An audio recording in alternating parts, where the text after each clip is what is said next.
A polar bear the size of a small truck is dragging itself across broken sea ice, blood pouring from a gash across its shoulder. And the animal that did this to him is not another bear, not a wolf, not an orca. It is a 2,000-pound tusked giant that most people assume is slow, clumsy, and harmless.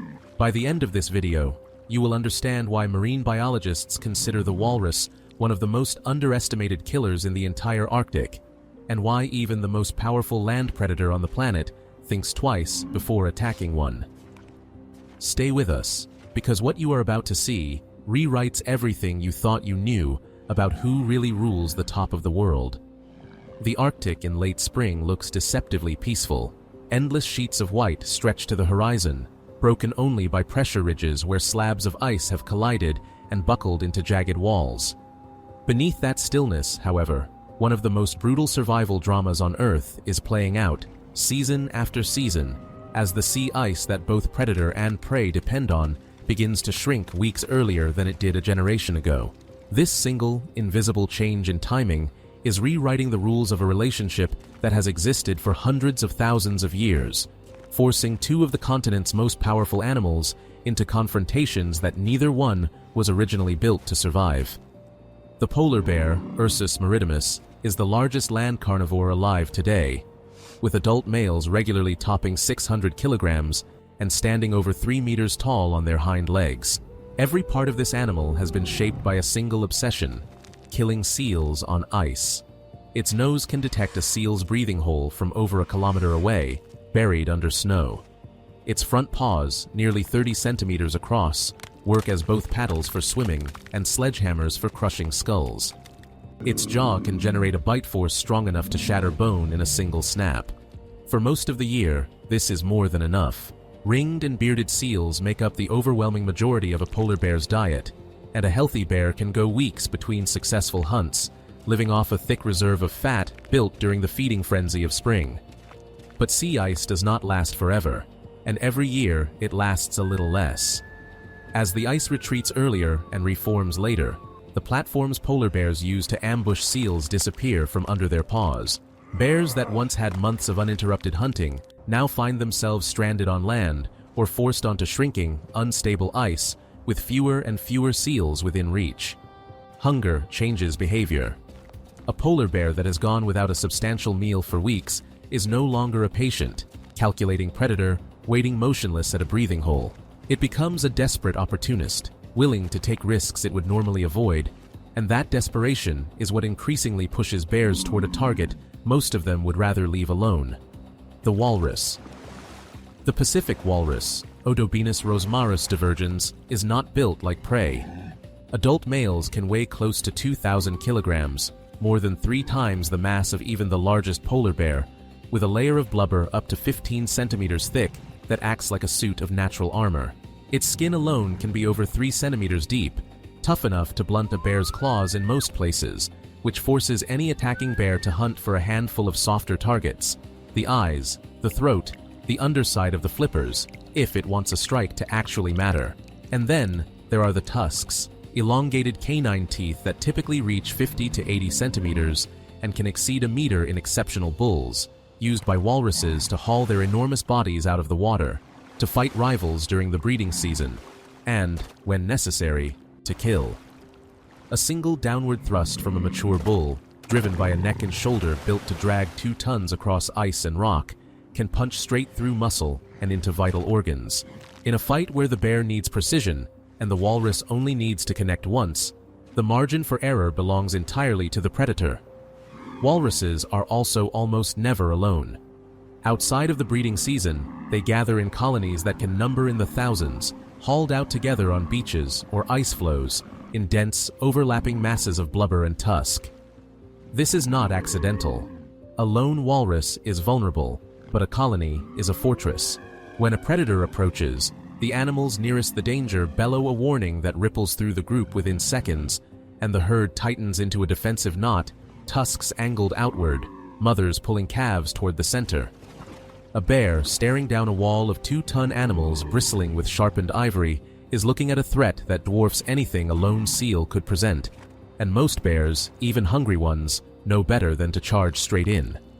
So how does an attack actually unfold? It rarely begins with a direct assault on the main group. Instead, a bear will patrol the outskirts of a colony for hours, sometimes days, watching for a single vulnerable individual. An old bull separated from the herd, an injured animal moving slower than the rest, or, most commonly, a calf that has drifted from its mother's side. Polar bears are ambush predators by nature, not pursuit hunters, and against walruses that instinct becomes essential. Young, inexperienced bears, especially those recently separated from their own mothers, are the ones most likely to skip this careful stage altogether and attempt a reckless, direct charge. Older, dominant males behave completely differently, reading wind direction so their scent does not trigger an early alarm, and sometimes waiting motionless for half a day or more, watching before committing to a single, decisive move. That patience is not caution for its own sake. It is the difference between a clean, low-risk kill and a fight that can maim or kill the bear itself. Mother walruses raise the stakes even further. A female with a calf is regarded by Arctic biologists as one of the most aggressively defensive animals in the entire region. Calves stay close to their mothers for up to 2 years, nursing and learning to dive, and that bond is fiercely protected. There are accounts, gathered by researchers over years of fieldwork, of mother walruses pursuing retreating bears straight back into the water, driving their tusks into a predator's hindquarters as it flees, turning what began as an ambush into the bear, fighting for its own survival.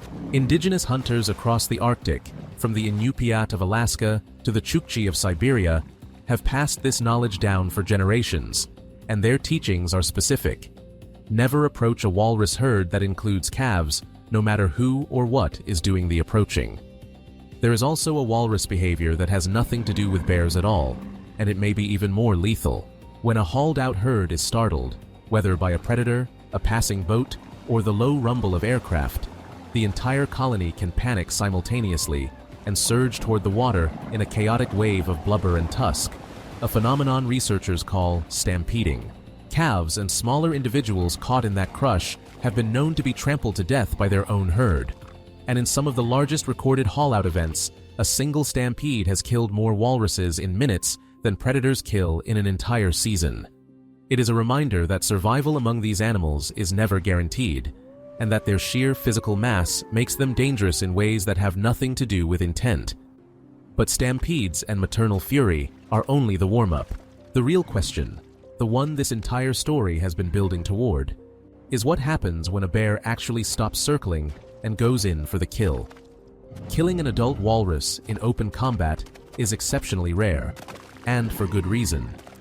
Researchers who have studied these encounters describe struggles that can stretch on for hours, the bear repeatedly biting and clawing at the walrus's thick hide while the walrus twists its head and slashes with its tusks, aiming for the bear's chest or flank. In several recorded cases, the walrus has won outright. Carcasses of polar bears have been recovered along Arctic coastlines with puncture wounds through the chest and abdomen entirely consistent with tusk injuries, animals that either died on the spot or succumbed later to infection from wounds that never fully healed. Unlike a fight between two bears, where dominance can be settled with posturing and a single decisive blow, a battle with a walrus is a war of attrition, and attrition favors the side that does not need to win quickly to survive. That does not mean bears always lose, or even usually lose.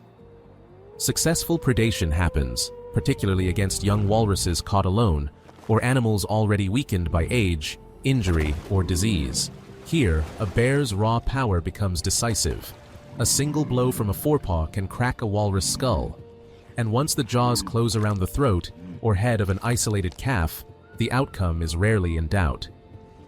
Photographers and researchers working in Svalbard and along the Chukchi Sea coastline have filmed bears feeding for days on a single carcass, enough fat and protein to sustain an animal for weeks. For a bear running low on options as the ice melts around it, one successful kill can mean the difference between surviving the summer and starving before the ice returns. The physical toll of these fights is not limited to the moment itself. Bears that survive an attack often carry the evidence for the rest of their lives, scars across the chest and shoulders that researchers use to identify individual animals across years of tracking. Some of these scars sit only a few centimeters from where a tusk would have found something vital. The exact margin that separated a bear that went on to hunt for another decade from one that would have died on the ice within hours.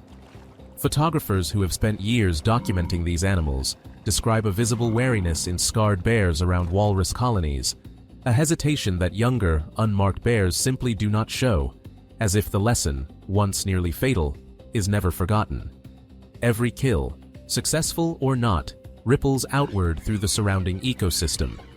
A single adult walrus carcass can weigh well over 1,000 kilograms even after a bear has fed, and that surplus does not go to waste. Arctic foxes, which often trail bears across the ice specifically to scavenge their leftovers, can feed for days on the remains. Glaucous gulls and ivory gulls descend by the dozens, and even other polar bears, normally fiercely solitary and territorial, have been observed tolerating each other's presence around an exceptionally large kill simply because there is more meat available than any single animal could finish before it spoils.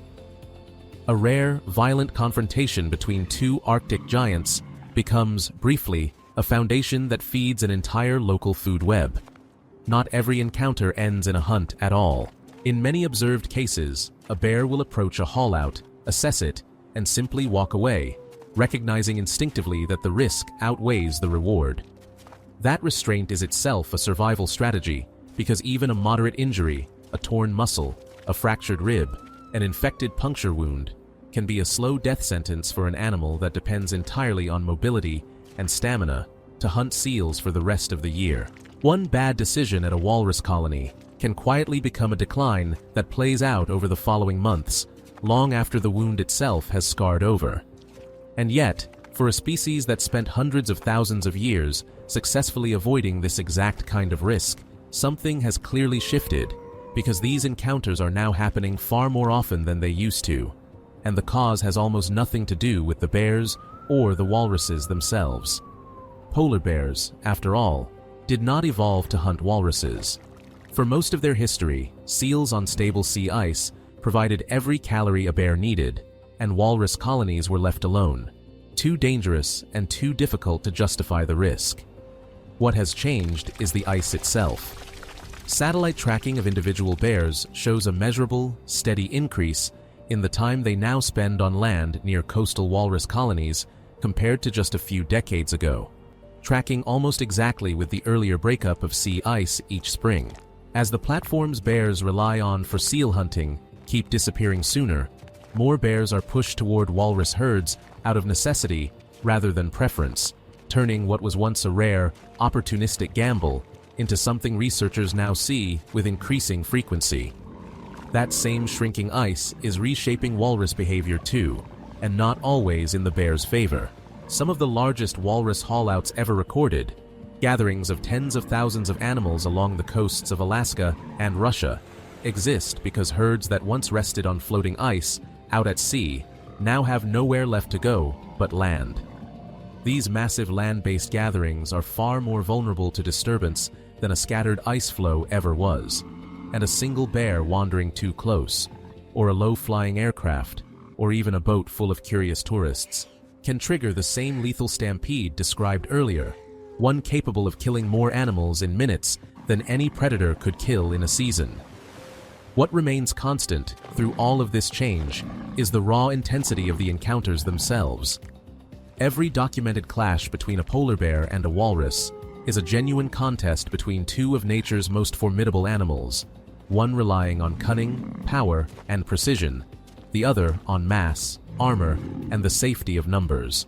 There is no guaranteed winner, no predictable outcome, only two Arctic giants pushed by circumstance into a battle that neither one asked for, fighting for survival on ice that is disappearing beneath both of their feet a little more with every passing year.